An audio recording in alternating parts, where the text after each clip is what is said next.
We're just drowning in numbers these days. Trillions of dollars in debt, millions of pages in a document dump. It's so easy to just get lost in all that noise. So how do we actually find the real story, the truth that's buried inside these giant, massive figures? Well, that's exactly what we're going to figure out together. Okay, let's just start with a number. 3.5 million. That is how many pages of documents the Department of Justice recently released in the Epstein files. I mean, that's a staggering amount of information, right? Just dropped on the public all at once. But let's be real. On its own, what does a number that big actually tell us? And that really gets us to the core question here, doesn't it? When we're staring down a flood of data like that, how do we possibly separate what's actually true from what's just noise? We're going to tackle this by looking at three huge but very, very different examples. All right, first up, the scandal. See, the thing about the Epstein files is that they weren't just a story about a crime. They were a massive, unprecedented information challenge for literally anyone trying to make sense of them. I mean, the sheer scale was just wild. We're talking about those 3.5 million pages, but also countless images and videos, all released in one go. This is what people call a data dump, when you just release this huge, raw, and usually pretty unorganized pile of information onto the public. But here's the real paradox, right? More information doesn't automatically mean more clarity. In fact, sometimes it just creates way more confusion.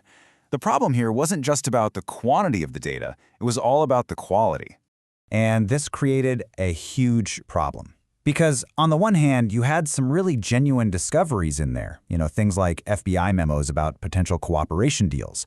But on the other hand, the release was an absolute mess. It had faulty redactions that accidentally exposed victim data, and it was just stuffed with all these unverified tips from the public.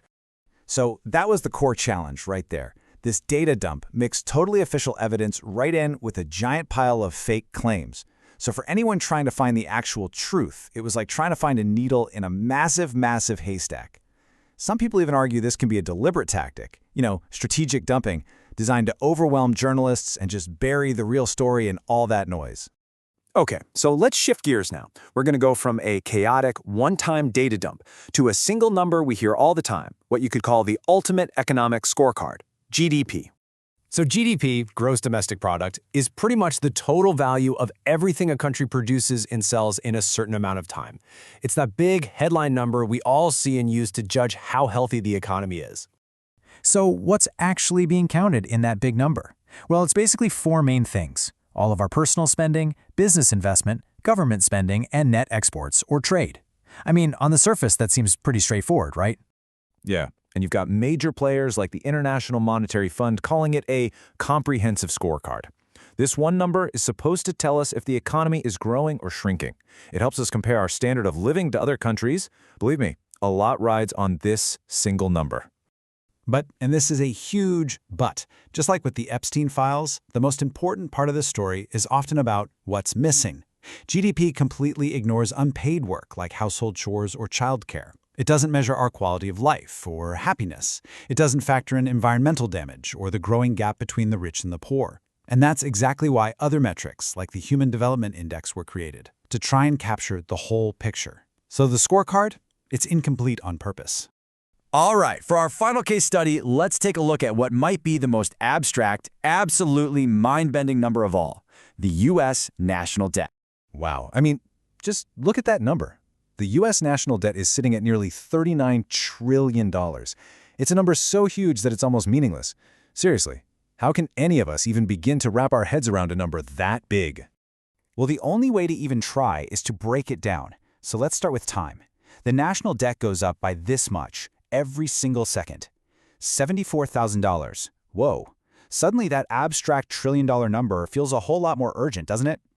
Okay, let's try breaking it down another way. What if you divide that massive total debt among every single person in the country? Well, the burden comes out to about $113,000 per person. And you might be asking, why does that matter? Well, because a higher national debt can lead to higher interest rates for every single one of us, on our mortgages, on car loans, on pretty much everything. And looking at it like this really shows you the power of perspective, right? Whether you're talking about the frantic pace of debt per second, the personal weight of debt per person, or that staggering burden per household, which is higher just because there are fewer households than there are people, Each one of these views transforms that totally incomprehensible number into something that feels real. So, what have we learned from all this? From a chaotic data dump to an incomplete scorecard to a mind-blowing sum of money, you can start to see a clear pattern. Let's pull it all together into a practical toolkit that you can actually use.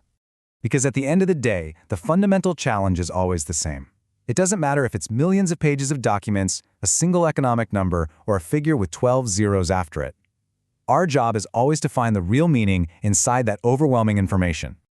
So here's how you can do it. It's a pretty simple 3-step toolkit. Step 1 is to find the context. Step 2, question the frame. And step 3, break it down. So finding the context just means asking, what does this number actually represent? Questioning the frame is exactly what we did with GDP. We asked what important information is being left out of the picture. And breaking it down, well, that's how we made sense of the national debt, by looking at it per person or even per second. So the next time you see a big, headline-grabbing number, or you're faced with a massive report, or just some statistic that feels way too big to grasp, you'll have the tools. You'll know what to do. The only question left is, which one are you going to ask first?